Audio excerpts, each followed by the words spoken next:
Time now to take a look through the international papers, and for that I'm joined by Aurore Dupuis. Hello, Aurore. Hi, Claire. Starting off, of course, with the latest coverage of Charlie Hebdo's cartoons of Prophet Muhammad. Yes, it is the hot topic of the day, and it's spread on several front pages across the world this morning. On Le Soir, for example, it's a Belgian newspaper, the cartoons that freak France out because many fear that they will fuel further anger. As you know, their publication comes amidst violent protests against an anti-Islam film. And meanwhile, the Lebanese daily L'Orient Le Jour says that the French cartoonists made a huge mistake with massive consequences. And let's also take a look at the Christian Science Monitor, which says that actually these cartoons could damage François Hollande's image at home and abroad, because they say that the French president was until now extremely popular amongst the French Muslim community here in France. According to a survey, 90% of them voted for him in the second round during the presidential elections. And well, the newspaper says that, maybe his popularity rate will go down because of those cartoons. It wasn't his decision though, was it? No, it wasn't. But they're saying that protesters won't make the difference between his views and the satirical daily's views. All right, now, as you mentioned earlier, this comes after the release of a film that's caused a lot of upset, a lot of anger and violence across the world. And now it's one of the actresses is on YouTube.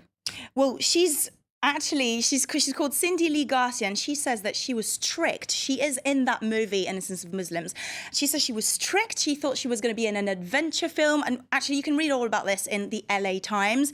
And she says she was meant to be in a film called Desert Warrior, an adventure film about ancient Egyptians, not at all a film about the Prophet. And if you actually watch that clip, some parts of the movie are quite badly dubbed. And so the actress says that she's received death threats following the publication of this film, and she's been banned from visiting her grandchildren. She's lost her current job. She says she's living an absolute nightmare because of this.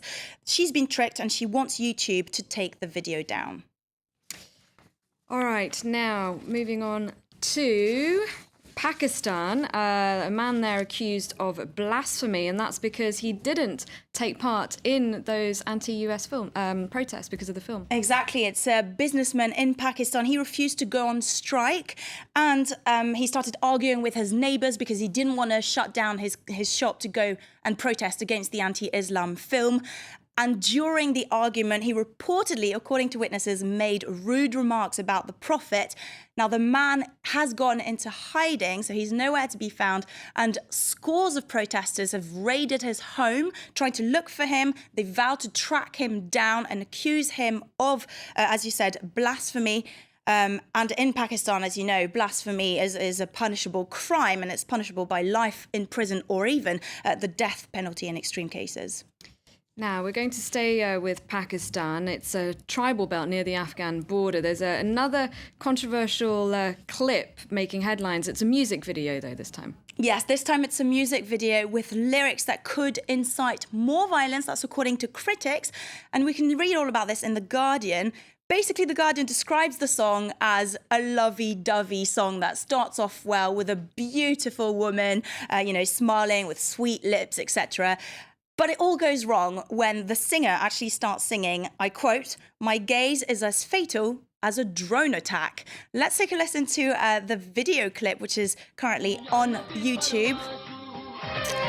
There you go. So the singer's called Sitara Yunus, and she actually shot to fame in a previous song, another song where she warns to a besotted man. She says, "Don't chase me, I'm an illusion, a suicide bomb." So as you can tell, such lyrics can spark quite a stir in Pakistan, and the local press said that it could harm the population, and they wanted to take those songs down, to take them off YouTube.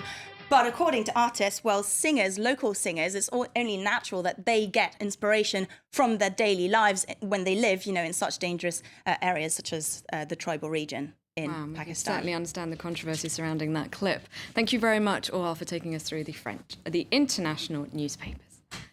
You're watching Live from Paris. A quick reminder